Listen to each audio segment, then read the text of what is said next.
আসসালামু আলাইকুম। সবাই কেমন আছেন? আশা করি সবাই ভালো আছেন। আজ আপনাদের জন্য নিয়ে এসেছি গল্পের ৭ নম্বর পর্ব। আশা করি গল্পটি আপনাদের ভালো লাগবে। তাহলে চলুন শুরু করা যাক। হঠাৎ ঈশার মুখে এমন কথা শুনে আমি কিছুটা থমকে যাই, কিন্তু ওর চোখের দিকে তাকিয়ে কথা বলার সাহস আমার নেই। তাই আমি নিচের দিকে তাকিয়ে বললাম, তোমার কেন মনে হচ্ছে যে আমি সুইসাইড করার চেষ্টা করেছি? ঈশা বলে, তা নয় তো কি, আপনি আর আমি তো ছাদের মাঝ বরাবর দাঁড়িয়েছিলাম। সেখান থেকে কি করে মানুষ পা পিছলে পড়ে যায়? এটা তো পুরোই অসম্ভব। এমন না যে ছাদ পিছলে ছিল, তাহলে কি করে পড়ে গেলেন? আমি বললাম, আসলে সেদিন তোমার কথা শুনতে শুনতে পিছু হাঁটছিলাম, খেয়াল ছিল না কখন ছাদের কার্নিশে চলে এসেছি। তারপর হঠাৎ টাল সামালতে না পেরে পড়ে যাই।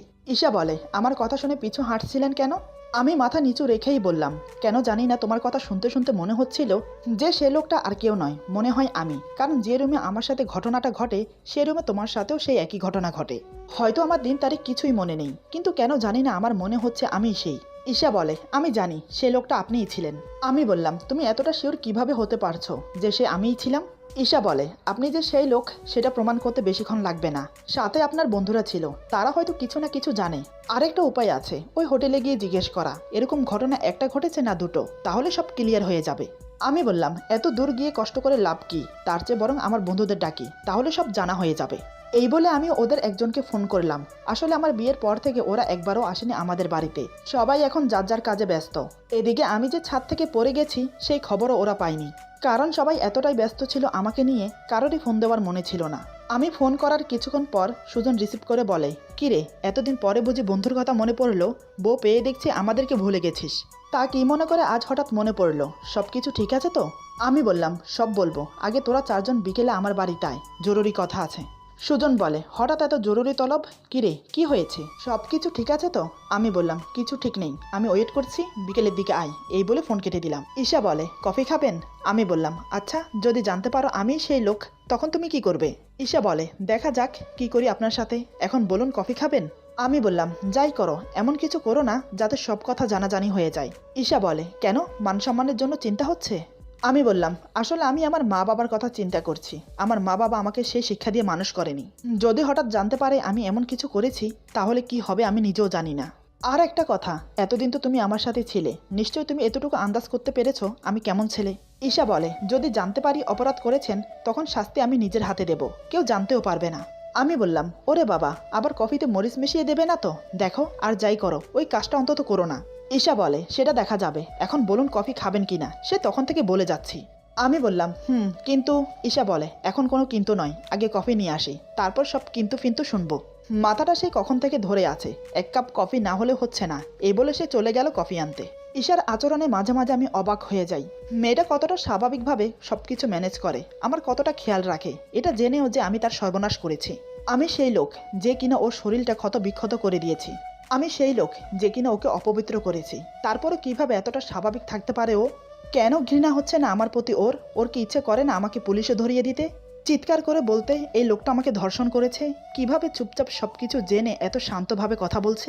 এসবই ভাবছি বসে বসে। এমন সময় ঈশা 2 কাপ কফি নিয়ে আসে। আমাকে 1 কাপ দিয়ে অন্য কাপ নিয়ে এসে আমার পাশে বসে। আমার আর ওর দূরত্ব শুধু 1 হাত। আমার পায়ের সাথে হেলান দিয়ে বসেছে। আমাদের মাঝে তেমন কোনো কথা হলো না। দুপুর পেরিয়ে বিকেল হলো। ঈশা বারান্দায় দাঁড়িয়ে আছে, আমি বিছানায় হেলান দিয়ে শুয়ে আছি। কিছুক্ষণের মধ্যে আমার বন্ধুরা আসলো, চুমকে এসে আমাকে বলে গেল। আমি বললাম, ওদেরকে ভেতরে পাঠিয়ে দে। ওরা 4 জন একে একে আমার রুমে প্রবেশ করলো। ঈশা আমার পাশেই বসেছিল। ওরা রুমে প্রবেশ করে আমাকে দেখেই অবাক হয়ে যায়, কারণ আমার মাথায় আর হাতে ব্যান্ডেজ করা। এটা দেখে ওরা 4 জন ছুটে এসে আমার পাশে বসলো।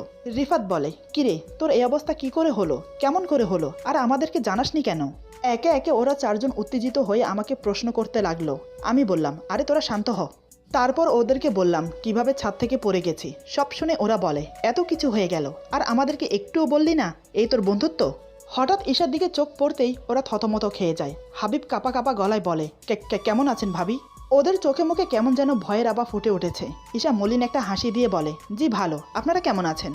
সবাই একসাথে বলে উঠল, জি আমরা ভালো আছি। তারপর সাধারণ কথা নিয়ে কিছুক্ষণ গল্প হলো। হঠাৎ আমি বললাম, আচ্ছা তোরা আমাকে একটা সত্যি কথা বলতো, সেদিন কক্সবাজারে আমার সাথে যে ঘটনা ঘটেছে তা তো তোরা সবাই জানিস। সেদিন তোরা যখন আমার কথা শুনে বেরিয়ে গেলি, তখন কি তোরা ওই মেয়েটাকে দেখতে পেয়েছিস? ওই মেয়ের চেহারা দেখেছিস? আমার কথা শুনে ওরা 4 জন চুপ হয়ে গেল। 4 জনের চোখ ঈশার দিকে। ঈশার কিছুটা নার্ভাস ফিল হলো ওদের অমন করে তাকিয়ে থাকতে দেখে। আমি বললাম, ওর সামনে বল, কোনো সমস্যা নেই, কারণ ওরও জানা দরকার। আমার কথা শুনে ওরা একে অপরের মুখ দেখাদেখি করছে। হাবিব মাথা নাড়িয়ে সম্মতি জানালো রিফাতকে। হাবিবের ইশারা পেতে রিফাত বলে, হ্যাঁ আমরা মেয়েটার চেহারা দেখেছি, এমনকি পুলিশ আমাদেরকে মেয়েটির ফোনের স্ক্রিনে যে ছবি ছিল সেটা দেখে জিজ্ঞেস করেছিল আমরা চিনি কি না। যেহেতু আমরা মেয়েটিকে চিনি না তাই আমরা না করে দিই। আমি ওকে থামিয়ে দিয়ে বললাম, এখন তুই আমাকে এটা বল, যে মেয়ের কথা বলছিস তাকে দেখলে চিনতে পারবি? রিফাত বলে, কেন চিনতে পারবো না, খুব ভালো চিনতে পারবো। আমি ঈশাকে দেখিয়ে বললাম, এটা কি সেই মেয়ে? আমার মুখে এই কথা শুনে ওরা সবাই চোখ বড় বড় করে একবার আমার দিকে আরেকবার ঈশার দিকে তাকাচ্ছে। ঈশা নিচের দিকে তাকিয়ে বসে আছে, কারণ ওর লজ্জা করছে। এমন পরিস্থিতিতে পড়তে হবে এটা ভাবতে পারেনি। ওদেরকে চুপ দেখে আমি বললাম, কিরে কথা বলছিস না কেন, এটা কি সেই মেয়ে? আমার কথা শুনে ওরা সবাই মাথা নিচু করে নেয়। সুজন বলে, হ্যাঁ ভাবি সেই মেয়ে। আসলে আমরা বিয়ের দিন ভাবিকে দেখেই চিনতে পেরেছিলাম, তোর থেকে গোপন করে গেছি, কারণ আমরা চাইনি কোনো ঝামেলা হোক। ভেবেছিলাম বিয়ের পর সবকিছু ঠিক হয়ে যাবে, এসব কথা কারোর আর মনে থাকবে না। কিন্তু আমরা কি করে জানবো এমনভাবে সবকিছু প্রকাশে আসবে? এই বলে ওরা চারজন হাত জোর করে ঈশার কাছে ক্ষমা চায়। সুমন বলে, ভাবি আমাদেরকে ক্ষমা করে দিন, আসলে সেদিন ওর কোনো দোষ ছিল না, সব দোষ আমাদের ছিল, কারণ আমরা জানতাম ও ড্রিঙ্ক করলে ভাইলেন্ট হয়ে যায়। তারপর আমরা মজা করার ছলে জুসে ড্রিঙ্ক মিশিয়ে দেই, এতে ওর কোনো হাত ছিল না। পারলে আপনি ওকেও ক্ষমা করে দিন, কারণ যা হয়েছে ও জেনে শুনে কিছুই করেনি। আপনি এমনটা ভাববেন না যে ও আমার বন্ধু বলে আমরা ওর সাইড নিচ্ছি, তেমন কিছুই না। আবারও বলছি, পারলে আমাদেরকে ক্ষমা করে দেবেন, আমরা এখন আসি, পরে না হয় আবার আসবো। ঈশা এতক্ষণ মাথা নিচু করে চোখের পানি ফেলছিল, ওরা চলে যাচ্ছে শুনে ঝট করে চোখের পানি মুছে উঠে দাঁড়িয়ে বলে, আরে আপনারা এইমাত্র আসলেন, এখনই চলে যাবেন? আপনারা বসে গল্প করুন, আমি নাস্তা নিয়ে আসছি। ওরা আপত্তি জানালো, কিন্তু ঈশা শোনেনি। সে চলে গেল ওদের জন্য নাস্তা আনতে। এদিকে আমি পাথরের মূর্তির মতো বসে আছি। এটা কিভাবে সম্ভব? যে মেয়েকে আমি নির্যাতন করলাম সেই মেয়েই আমার বউ হলো, এটা হয় নাকি? ঈশা চলে যাওয়ার সাথে সাথে হাবিব বলে, কি রে তুই অমন করে বসে আছিস কেন? আচ্ছা তুই এটা বলতো, তুই পড়ে যাওয়ার পিছনে কোনো সুইসাইডের উদ্দেশ্য ছিল না তো? তা না হলে তুই ছাদ থেকে পড়ে গেলি কি করে, আর ভাবি কি করে জানলো এসব কথা? আমি বললাম, আরে আমি এমনিই পড়ে গেছি, কোনো সুইসাইড করতে চাইনি। রিফাত বলে, সেটা না হয় বুঝলাম, কিন্তু ভাবি এসব কথা জানলো কি করে? আমি বললাম, কিভাবে আবার? একদিন কথা কথা সে আমাকে চেপে ধরেছে আমার জীবনে কি ঘটেছে সেটা শোনার জন্য। ব্যাস আমিও বলে দিলাম, তেমনি সেও তার সাথে কি ঘটেছে সেটা আমাকে বলল। এভাবে সবকিছু একে অপরের কাছে প্রকাশ হয়। কিন্তু আমি সেটা ভাবছি না, আমার মনে অনেক প্রশ্ন। ঈশা সবকিছু জেনেও কেন স্বাভাবিক রয়েছে? আসলে ও কি চায়? সবকিছু জেনেও আমার সেবা করছে, আমার সাথে খুব ভালো ব্যবহার করছে, এমনকি আমার মা বাবাকে নিজের মা বাবার মতো ভালোবাসে। আমি এটাই বুঝতে পারছি না মেয়েটি এত শান্ত কিভাবে থাকে। এখন তো সত্যি প্রমাণিত হলো যে আমি ওর সাথে এসব করেছি। এখন কি হবে বলতো, সেটাই ভাবছি। ওর চোখে চোখ মেলাতে পারবো না আমি।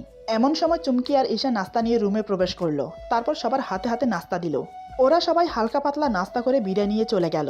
এতক্ষণ হয়তো ওদের জন্য আমাকে কিছু বলতে বা করতে পারেনি। ওরা চলে যেতেই ঈশা আমার কাছে চলে আসে।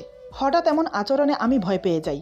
ঈশা আমার মুখের সামনে মুখ এনে বলে, এবার তো প্রমাণ হয়ে গেল যে আপনি সেই লোক। এখন বলুন তো আপনার সাথে কি করা যায়, কি করলে সবচাইতে বেশি ভালো হবে, কারণ শাস্তি তো আপনাকে পেতেই হবে। আমি ওর কথা শুনে কিছুটা ঘাবড়ে যাই। আমি কাপা কাপা গলায় বললাম, এই কি করবে তুমি? ঈশা আমার নাক টিপে ধরে দুদিকে নাড়িয়ে বলে, সেটাই তো ভাবছি কি করা যায়। এমন শাস্তি দিতে হবে যেটা সারা জীবন বহন করে চলতে হয়। কি শাস্তি দেওয়া যায় সেটাই ভাবছি। আমি মনে মনে ভাবছি, আল্লাহই জানে কি এমন শাস্তি দেবে আমাকে। ঈশা বলে, একটা কাজ করা যায়, আপনার একটা পা কেটে দেওয়া যায়, তাহলে সারা জীবন এক পা নিয়ে কষ্ট করবেন, সেটা দেখে দেখে আমি শান্তি পাবো। ওর কথা শুনে আমার আত্মারাম কেঁপে উঠল। আমি ভয়ার্ত কণ্ঠে বললাম, কি পা কেটে দেবে? ঈশা বলে, তাহলে অন্য একটা কাজ করা যায়, আপনার এক হাত কেটে দেওয়া যায়, তাহলে সারা জীবন এক হাত নিয়ে কষ্ট করবেন। কি এটা ঠিক হবে তো? আমি বললাম, পায়ের সাথে আবার হাতও? আরে এ কেমন শাস্তি? ঈশা বলে, পছন্দ হচ্ছে না বুঝি? তাহলে বরং অন্য একটা কাজ করা যায়, আপনার একটা চোখ উঠিয়ে নেওয়া যেতে পারে, তাহলে সারা জীবন এক চোখে দেখবেন আর অন্য চোখ বন্ধ হয়ে থাকবে, দেখতে কি দারুণ লাগবে বলুন। এবার আমি সত্যি ঘাবড়ে গেলাম। মেয়েটির মাথা ঠিক আছে তো? মেয়েটি কি বলছে? আমি বললাম, এই তোমার মাথা ঠিক আছে? কি আবল তাবল বকে যাচ্ছ? কিসের হাত পা কাটবে তুমি? আবার বলছো চোখ উঠিয়ে নেবে? ঈশা বলে, সত্যি আমার মাথায় বুদ্ধি কম, এত কিছু কাটার কথা তো বলে দিলাম, কিন্তু এটা ভেবে দেখলাম না সেই আমাকেই তো আপনার সেবা করতে হবে। ধুর, ভাল লাগে না, অন্য উপায় ভাবতে হবে। আমি একটা স্বস্তির নিঃশ্বাস ফেলে বললাম, যাক বাবা, হাত পা বেঁচে গেল, সাথে চোখও। আর এই যে তুমি উপায় ভাবো, ততক্ষণ আমি একটু ঘুমিয়ে নেই। ঈশা বলে, এই একদম না, এই ভরা সন্ধ্যায় কেউ ঘুমায় না, চুপচাপ বসে থাকুন আর আমাকে ভাবতে দিন। এই বলে বেশ কিছুক্ষণ চুপচাপ বসে রইল। বসে বসে ভাবছে আমাকে কি শাস্তি দেওয়া যায়। কোনো উপায়ন্তর না পেয়ে আমাকে বলে, এই যে আপনি বলুন না আপনাকে কি শাস্তি দেওয়া যায়, এমন শাস্তি যে শাস্তি আপনি সারা জীবন বহন করতে পারবেন। আমি বললাম আমাকে ক্ষমা করে দেওয়া যায়, কারণ আমি জেনে বুঝে করিনি, ভুলবশত অ্যাক্সিডেন্টলি হয়ে গেছে। ঈশা আবার তেড়ে এসে আমাকে বলে, ক্ষমা পাওয়ার কথা তো একদমই মাথায় আনবেন না, ক্ষমা আমি আপনাকে এই জীবনেও করব না। আমি বললাম তাহলে তো ভালোই হতো, যখন আমি ছাদ থেকে পড়ে গিয়েছি তখন আমার মরে যাওয়াই উচিত ছিল, তাহলে বেঁচে যেতাম। ঈশা তৎক্ষণাৎ আমার মুখ চেপে ধরে বলে, ছি, মরার কথা কেন বলছেন, এই কথা আর কখনো মুখ থেকে উচ্চারণ করবেন না। আমি বললাম কেন বলো তো, আমি মরে গেলে তোমার কি, আমি তো তোমার কেউ না। ঈশা আমার চোখে চোখ রেখেই বলে, মরে গেলে তো সব শেষ হয়ে যেত, মরে গেলে শাস্তি দিতাম কি করে, এখন তো ধীরে ধীরে আপনাকে শাস্তি দেব, মানে আমার মনের মতো করে, এত তাড়াতাড়ি মরার কথা মাথায়ও আনবেন না। সেই কখন থেকে ঈশার কথা শুনে যাচ্ছি, মেয়েটি কি বলছে কিছুই মাথায় ঢুকছে না। এবার আমি ওর হাত ধরে কাছে টেনে চোখে চোখ রেখে বললাম, একটা কথা সাফ সাফ বলো তো, তুমি কি চাইছো, মানে আমাকে নিয়ে কি করতে চাইছো, একটু ক্লিয়ারভাবে বলবে, এভাবে আমাকে টেনশন দিও না। ঈশা নিজেকে ছাড়িয়ে বলে, আমি কি করতে চাইছি সেটা আপনাকে বলবো কেন, আপনার সাথে কি করব সেটা একান্তই আমার ব্যক্তিগত ব্যাপার। আমি বললাম তার মানে তুমি বলবে না। ঈশা বলে, না বলবো না, আরেকটা কথা, এই যে হাত পা কাটার কথা বলেছি না, সেটাও কিন্তু মন থেকে মুছে ফেলবেন না, নতুন কোনো উপায় না পেলে সে কাজটাই করব, আপনার হাত পা কেটে চোখ একটা উপরে ঘরে বসিয়ে রাখবো। আমি বললাম, এই তুমি কি আমাকে ট্রেড দিচ্ছ, এমনটা তুমি করতে পারবে? ঈশা বলে, করতে পারি কি পারি না সেটা না হয় সময় বলে দেবে, এসব কাজ করতে হলে প্রথমে একটা বড় ছুরির প্রয়োজন, যেটা আপনাদের বাড়িতে নেই, আমার এক বান্ধবীকে বলে সেটা জোগাড় করতে হবে। ঈশার কথা যত শুনছি তত বেশি ভয় পেতে শুরু করেছি, এই মেয়ে কি সত্যি সত্যি আমার হাত পা কেটে দেবে? বলা যায় না, যদি সত্যি কেটে দেয়। ঈশা বলে, আপনি বিশ্রাম নিন, আমি নিচে গিয়ে দেখে আসি মা বাবা কি করছে। এই বলে সে চলে গেল। আমিও চুপচাপ শুয়ে রইলাম, ভাবছি কি হতে চলেছে সামনে, মেয়েটি যা বলে গেল তা কি সত্যি করবে, নানান কথা মাথায় ঘুরপাক খাচ্ছে। ঈশা রুম থেকে বেরিয়ে যেতে যেতে মিটি মিটি হাসছে, সে মনে মনে বলে, ভালোই জব্দ করা গেছে, মুখ দেখে বোঝা যাচ্ছে বেশ ভয় পেয়েছে। আর আমার কথাগুলো বিশ্বাসও করে নিল, কি বোকারে বাবা, এমনটা করা যায় নাকি? একবারও ভাবলো না যে আমি মজা করছি, আর আমি একটা মেয়ে হয়ে কিভাবে ওনার হাত পা কাটবো, এমনকি ওনার চোখ উপড়ে নেব, এমন সাহস আমার জীবনেও হবে না। তবে যাই হোক, কথাগুলো বলে যে ভয় পাইয়ে দিয়েছি এটাই অনেক। একবার যখন ভয় পেয়েছে তখন প্রতি পদে পদে ভয় দেখানো যাবে, এসব ভেবে নিজেই হাসতে শুরু করলো। ঈশাকে একা একা হাসতে দেখে চুমকি বেশ অবাক হয়। চুমকি বলে, ভাবি কি হয়েছে, তুমি একা একাই হাসছো, কি ব্যাপার বলো তো? ঈশা বলে, বলতে পারি, তবে কাউকে বলা চলবে না, বিশেষ করে তোমার ভাইকে। চুমকি বলে, ঠিক আছে, বলবো না। তারপর ঈশা আমাকে বলা কথাগুলো সব খুলে বলল চুমকিকে। চুমকি শুনে তো সেই হাসি। চুমকি হাসতে হাসতে বলে, তুমি দেখছি ভালোই মজা নিয়েছো, ভাইয়া যে এত বোকা আমি জানতাম না। ঈশা বলে, আমিও ভাবতে পারিনি তোমার ভাই এত বোকা, তখন যদি ওনার মুখের অবস্থা দেখতে, তুমি সেখানেই হাসতে হাসতে খুন হয়ে যেতে। আমি যে কিভাবে হাসি চেপে রেখেছিলাম তা তোমাকে বলে বোঝাতে পারবো না। এভাবে টুকিটাকি কথা বলতে বলতে ওরা নাস্তা বানাতে লাগলো। সন্ধ্যার জন্য চা নাস্তা, কিছুক্ষণ পর আমার জন্য হালকা পাতলা নাস্তা আর কফি নিয়ে আসলো। আমি তখনও ভাবনায় ডুবে ঈশার কথাগুলো নিয়ে ভাবছি। ঈশা নাস্তা নিয়ে এসে আমার সামনে বসলো, আমার সেদিকে খেয়াল নেই। ঈশা বেশ বুঝতে পারলো আমি গভীর ভাবনায় ডুবে আছি, তারপরও সে বলে, কি ব্যাপার, কি এত ভাবছেন, নিশ্চয়ই আমার বলা কথাগুলো ভাবছেন, কি তাই তো? ঈশার কথায় সম্বিত ফিরতেই আমি ওর দিকে তাকালাম, কিন্তু কিছু বললাম না। ঈশা বলে, না বললেও আমি জানি আপনি আমার কথাগুলোই ভাবছেন, এত তাড়াতাড়ি ভয় পাওয়ার কিছু নেই, এখন কিছু করব না, আগে সুস্থ হন, তারপর যা করার করব। আমি বললাম, তুমি কি আমাকে কোরবানি গরু পেয়েছো? প্রথমে আমাকে সেবা যত্ন করে খাইয়ে পরিয়ে তন্দুরুস্ত বানাবে, তারপর আমাকে কোরবানি দেবে? ঈশা আমার কথা শুনে মুচকে হেসে বলে, আপনি বুঝি নিজেকে গরু ভাবেন? ওর হাসি দেখে আমার মেজাজ গরম হয়ে গেল। আমি বললাম, এই একদম হাসবে না, আমাকে দেখে কি তোমার গরু মনে হয়? ঈশা বলে, এ মা, আমি আবার কখন বললাম আপনি গরু, আপনি তো নিজেই বললেন। আমি বললাম, আরে আমি তো কথার উদাহরণ দিয়েছি মাত্র, তাই বলে তুমি আমাকে গরু বলবে? ঈশা বলে, অনেক হয়েছে, আমি আপনাকে গরু বলিনি, আর কোনো কথা নয়, চুপচাপ নাস্তা করুন। এই বলে ঈশা আমাকে নাস্তা খাওয়াতে লাগলো, কারণ আমার ডান হাত ভেঙেছে, তাই নিজের হাতে খেতে পারি না। ঈশা আমাকে নিজের হাতে খাইয়ে দেয়। এভাবে সন্ধ্যা পেরিয়ে রাত হলো। যেহেতু আমি নিজের হাতে খেতে পারি না, তাই আমার আর ঈশার খাবার উপরে দিয়ে গেল চুমকি। প্রথমে ঈশা আমাকে খাইয়ে দিল, তারপর নিজে খেয়ে সব পরিষ্কার করে ফ্রেশ হয়ে ঘুমোতে এলো। আমার ঘটনা শোনার পর থেকে সে সোফায় ঘুমোতো, হসপিটাল থেকে আসার পর থেকেও সোফায় ঘুমোতো। আজ হঠাৎ দেখি আমার পাশে এসে শুয়েছে। এটা দেখে আমি বেশ অবাক হলাম, কারণ অবাক হবারই কথা, সে জানে সবকিছু, যে আমি তার সাথে কি করেছি, ইচ্ছাকৃত বা অনিচ্ছাকৃত, যেটা করেছি করেছি তো, তাহলে ওর কি ভয় করছে না, নাকি সে আমাকে বিশ্বাস করতে শুরু করেছে, কোনটা? এবার আমি কথা না বলে থাকতে পারছি না। আমি বললাম, এই তুমি এখানে ঘুমোলে যে, তুমি তো সোফায় ঘুমোতে, আজ হঠাৎ এখানে কেন ঘুমোচ্ছ? এসে এবার আমার দিকে ফিরে বলে, আমার ইচ্ছে, আমার যেখানে মন চায় সেখানে গিয়ে ঘুমাবো, তাতে আপনার সমস্যা কি? আমি বললাম, আমার কোনো সমস্যা না, কিন্তু আগে তো আমাকে ভয় পেয়ে সোফায় ঘুমোতে, তবে এখন কি ভয় করছে না? ঈশা বলে, কেন আপনাকে ভয় করব, আপনি কে যে আপনাকে ভয় করতে হবে? আমি বললাম, সত্যি বলছো তো যে আমাকে ভয় পাও না? ঈশা বলে, কি আজব, আপনাকে ভয় পেতে যাব কেন, বললাম তো যে আমি আপনাকে ভয় পাই না। আমি ওর দিকে তাকিয়ে মনে মনে বলি, এই সুযোগ মাঝখানের বালিশ সরানোর কথা বলা। আমি বললাম, তাহলে মাঝখানের বালিশগুলো সরিয়ে আমার পাশে ঘুমিয়ে দেখাও, তাহলে বিশ্বাস করব তুমি আমাকে ভয় পাও না। আমার কথা শোনার সাথে সাথে দেখলাম ঈশা মাঝখানের বালিশগুলো সরিয়ে দিল। তারপর আমার আরেকটু কাছে এসে শুয়ে বলে, দেখলেন তো বালিশ সরিয়ে দিলাম, এমনকি আপনার কাছে এসেও শুয়ে পড়লাম। এবার বুঝতে পেরেছেন আমি আপনাকে ভয় পাই না? ঈশার সাহস দেখে আমি বিস্ফারিত চোখে তাকিয়ে রইলাম ওর দিকে। ঈশা বলে, কি হলো, অমন করে তাকিয়ে আছেন কেন? মনে হচ্ছে যেন চোখ দিয়ে গিলে খাবেন। আমি বললাম, তুমি যে আমার এত কাছে এসেছো, রাতে যদি আমি কিছু করে বসি তখন কি করবে? ঈশা বলে, আপনি কি আর করবেন, হয়তো আমার মানহানি করবেন, এর থেকে বেশি কিছু করতে পারবেন না। আর এমনিতেও আমার যা কিছু ছিল সব তো আগে লুটেপুটে খেয়েছেন, এখন আর নতুন করে কি করবেন? ওর কথা শুনে আমার মনটা ছোট হয়ে গেল।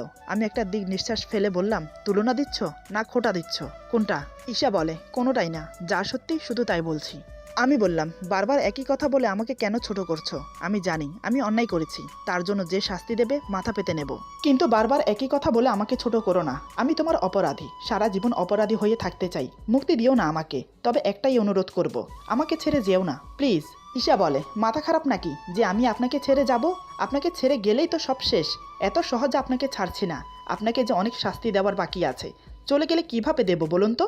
আরেকটা কথা, আমি যদি চলেও যাই তাহলে আপনার সমস্যা কোথায়? কি মশাই, বলুন বলুন, আমি চলে গেলে সমস্যা কি? আমরা একে অপরের দিকে ফিরে শুয়ে আছি, আমাদের মাঝে দূরত্ব শুধু 1 হাত, মাঝে কোনো বালিশ নেই। ঈশার কথা শুনে আমি বললাম, তুমি যে আমার অভ্যাসে পরিণত হয়েছো, তোমাকে না দেখে থাকতে পারবো না। তোমার সাথে কথা না বললে রাতে ঘুম হবে না। তুমি পাশে না থাকলে সব শূন্য শূন্য মনে হবে, তোমার মাঝে যে আমি আমাকেই খুঁজে পাই। আচ্ছা এমন কেন হয় বলো তো? ঈশা বলে, সেটা আমি কি করে জানবো আপনার কেন এমন হয়? আমি কি কারোর মন পড়তে পারি নাকি যে মুখ দেখেই বলে দেব সবকিছু? তবে আমার এসব অনুভূতি হয় না। আমি বললাম, তুমি না বললেও আমি বুঝতে পারছি তোমার মনের মাঝে কিছু একটা চলছে, যেটা তুমি প্রকাশ করছো না। মনের কথা মনে চেপে রেখে কি লাভ বলো? তার চেয়ে ভালো প্রকাশ করাই। ঈশা বলে, দেখুন রাত অনেক হয়েছে, এখন আপনি পেঁচাল বন্ধ করে ঘুমান। আমি বললাম, যার পাশে এত সুন্দরী একজন শুয়ে আছে সে কিভাবে ঘুমাবে বলো? ঈশা বলে, ও বুঝতে পেরেছি, এই আমি অন্যদিকে ফিরে যাচ্ছি, এবার আপনি ঘুমান।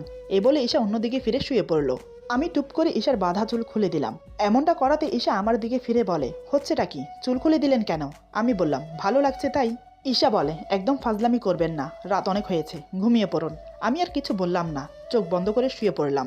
ঈশাও অন্যদিকে ফিরে শুয়ে আছে, তবে আমাদের মাঝখানে বালিশ নেই। কিছুক্ষণের মধ্যে ঈশা ঘুমিয়ে পড়ল। ওর নিঃশ্বাসের শব্দ শুনেই বুঝতে পারছি ও ঘুমিয়ে গেছে। আমি তো এটারই অপেক্ষা করছিলাম।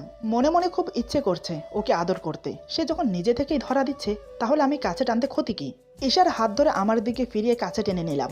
আজ কেন জানি ভয় করছে না। ও যদি জেগেও যায় তাতে কি?